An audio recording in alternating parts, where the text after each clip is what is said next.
अब आत्माओं, अभी आप लोग कह रहे थे महाराज ये तो ट्रेलर है,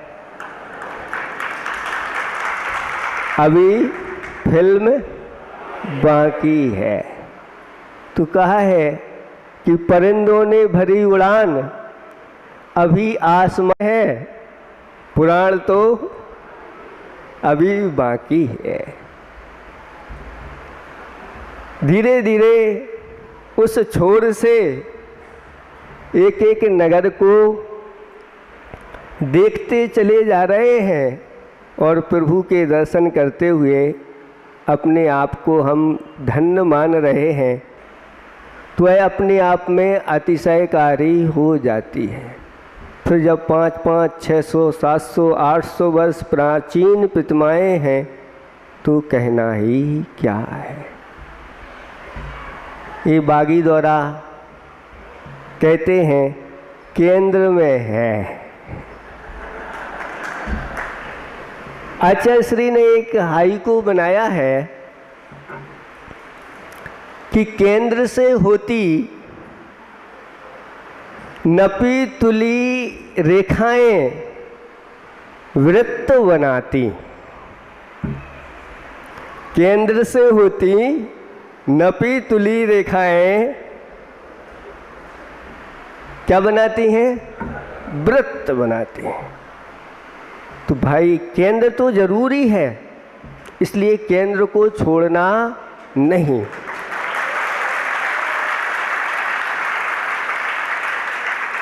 इसलिए केंद्र में आना हम बहुत जरूरी समझ रहे थे। अब यहीं से हमारी रेखाएं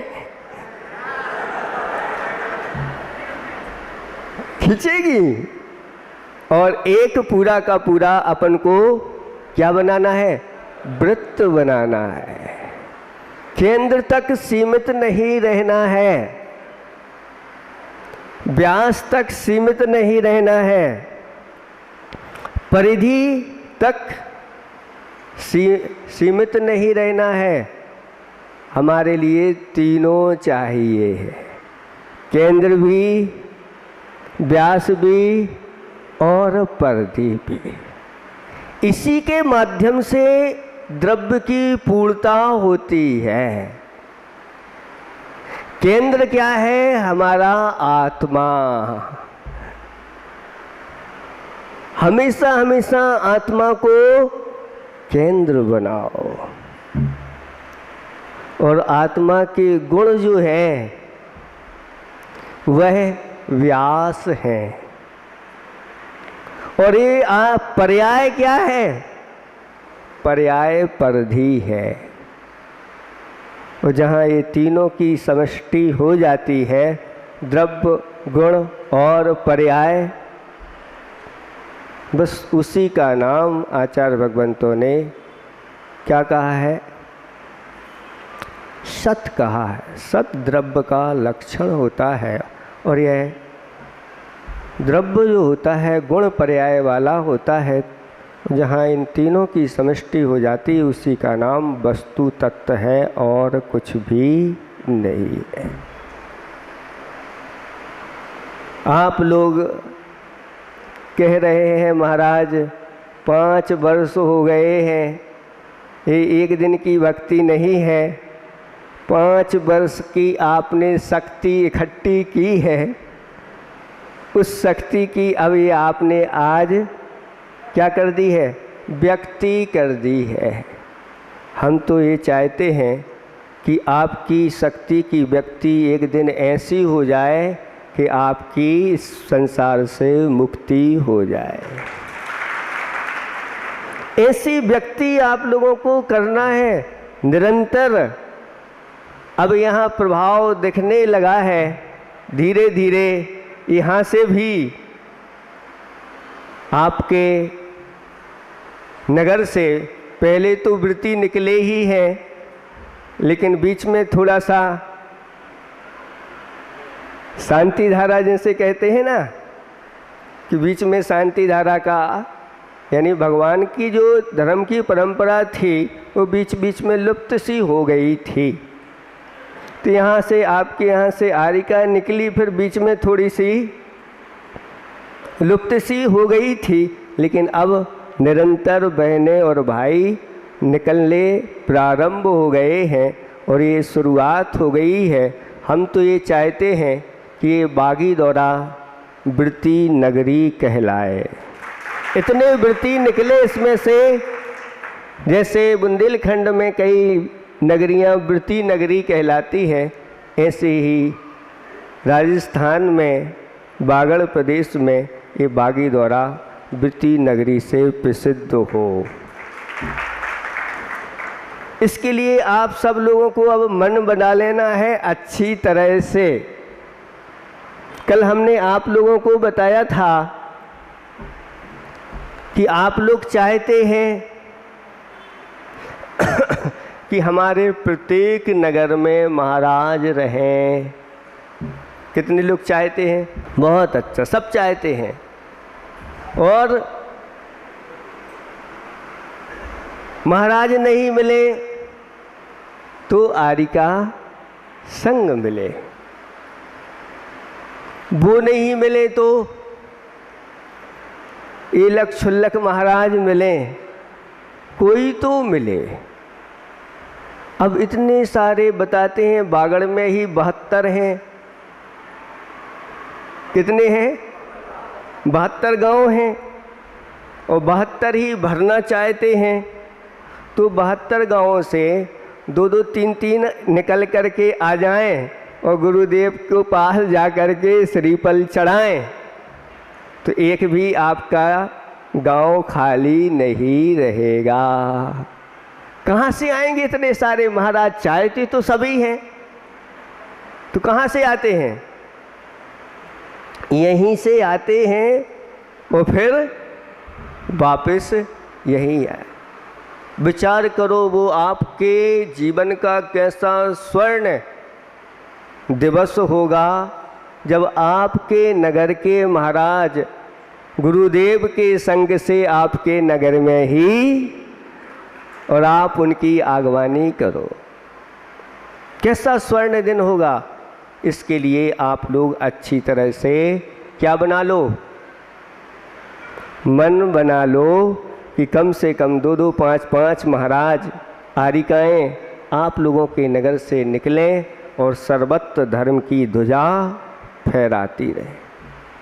उत्साह आप लोगों का खूब है, आप लोग चाहते हैं, प्यासे हैं, आपकी भक्ति है, इसमें कोई कमी नहीं। हम तो देखते चले जा रहे हैं किसकी कितनी भक्ति है। भक्ति में वो शक्ति होती है कि भक्त भगवान को भी अपने पास बुला लेता है। समंत्रभद्र स्वामी महाराज ने जब भगवान की भक्ति की और उसका परिणाम निकला कि भगवान प्रकट हो गए और चारों तरफ जय जयकार हो गई। चंदा प्रभु भगवान की जय हो। जहाँ जहाँ ऐसी भक्त ने भक्ति की है, भगवान ने आकर के वह अतिशय प्रकट किया है, जो अतिशय आज भी प्रसिद्ध है। उनका नाम पुराणों में प्रसिद्ध है। इसलिए आप अपने पुण्य को निरंतर गाढ़ा करते चले जाओ। आप लोग जानते हैं ना, कभी कभार चतुर्मास नहीं मिलता है और किसी को मिल गया तो आप कहते हैं महाराज हमारा पुण्य पतला हो गया। तो पुण्य को गाढ़ा कैसे करें? तो आचार्य भगवंतों ने पुण्य को गाढ़ा करने वाली 4 चीज़ें विशेष बताई हैं। दान, पूजा, शील और उपवास। ये 24 सावो धम्मो, ये 4 प्रकार का श्रावकों का धर्म है। अगर सम्यक्त के साथ ये 4 चीज़ें की जाती हैं तो व्यक्ति पुण्य से इतना भरता चला जाता है कि वह 4 प्रकार की विशिष्ट संपदाओं को प्राप्त हो जाता है। यहाँ से जाता है तो देवेंद्रों की संपदा उसको मिलती है, और वहाँ से यहाँ आता है तो नरेंद्रों की संपदा उसको मिलती है, और फिर नरेंद्र आगे जाकर के दीक्षा धारण कर लेते हैं तो धर्मेंद्र यानी धर्म के इंद्र तीर्थंकरों की संपदा उनको प्राप्त होती है, और उसके बाद मोक्ष रूपी संपदा उसको प्राप्त हो जाती है। इसलिए निरंतर इस प्रकार के पुण्य को निरंतर आप गाढ़ा करते चले जाओ, और पुण्य को पाप को क्या करना है?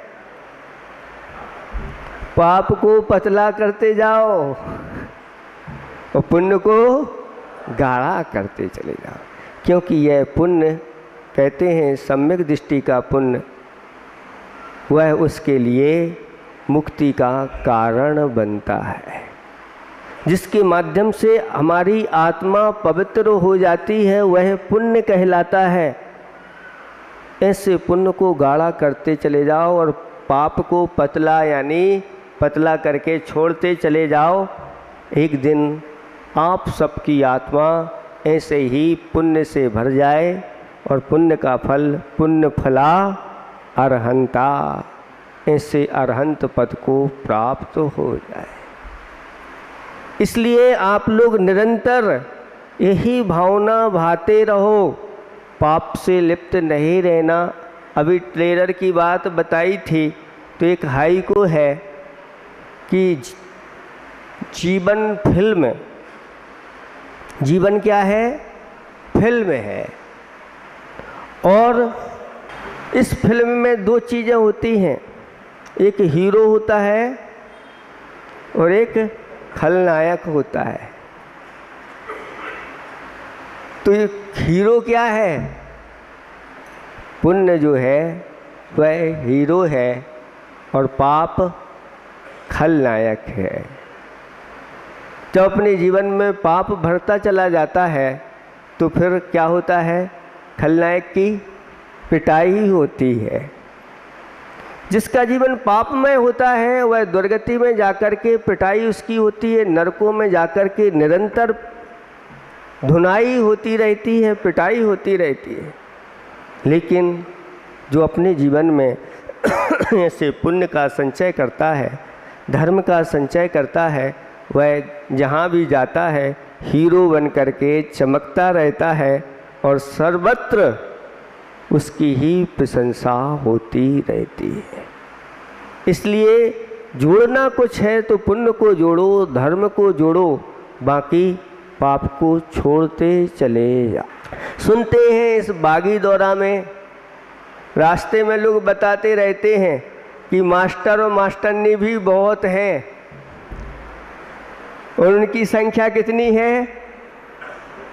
170 बताते हैं लगभग, थोड़े बहुत कम हो सकते हैं, ज़्यादा हो सकते हैं। 170 मास्टर मास्टरनी हैं। तो हमने सोचा ये मास्टर मास्टरनी तो सब पढ़ाने चले जाएंगे। अभी वर्षा काल इनके लिए ठीक नहीं रहेगा, जब इनकी छुट्टी होगी तो फिर अपन देखेंगे। इतना लंबा अवकाश नहीं लेना, नहीं तो फिर हमेशा के लिए छुट्टी हो जाएगी। लंबा अवकाश नहीं, थोड़ा थोड़ा अवकाश, समय समय पर अवकाश जो होता है वही अवकाश अच्छा माना जाता है। इसलिए जितना मिला है उसको अच्छी तरह से आप लोग इस अवसर का लाभ उठा लो, क्योंकि अवसर जब आते हैं तो कैसे आते हैं? पता है आप लोगों को अवसर कैसे आते हैं? एक चित्रकार ने एक चित्र बनाया और बाहर मंदिर के टांग दिया। अब लोग आकर के देख रहे हैं, पूछ रहे हैं कि ये किसका चित्र है, क्योंकि उसका जो चेहरा था बालों से ढका हुआ था और उसके पाँव में पंख लगे हुए थे। अब आपको बताना है वह चित्र किसका है। चेहरा ढका हुआ है बालों से, पूरा का पूरा दिख नहीं रहा है और पाँव में पंख लगे हुए हैं। कोई पहचान नहीं पाया। तब चित्रकार को ही बुलाया गया कि भाई बताओ ये किसका चित्र है। और मंदिर के आगे दरवाजे के पास इसको क्यों टांग दिया गया है। चित्रकार कहता है भाई ये अवसर का चित्र है। किसका है? अवसर का चित्र है। अवसर जब आता है तो कैसे आता है? दबे पांव आता है और जब जाता है तो पंख लगा करके उड़ जाता है और लोग देखते रह जाते हैं। ऐसे ही आपके जीवन में ये मनुष्य जीवन एक अवसर लेकर के आया है और इस मनुष्य जीवन में ही संयम धारण करने का सौभाग्य अवसर मिलता है। और इस मनुष्य जीवन में अगर आपने अपने जीवन में संयम धारण नहीं किया तो कहाँ धारण करोगे बताओ। नरकों में तो सवाल ही नहीं उठता, त्रियंचों में सकल संयम होता नहीं,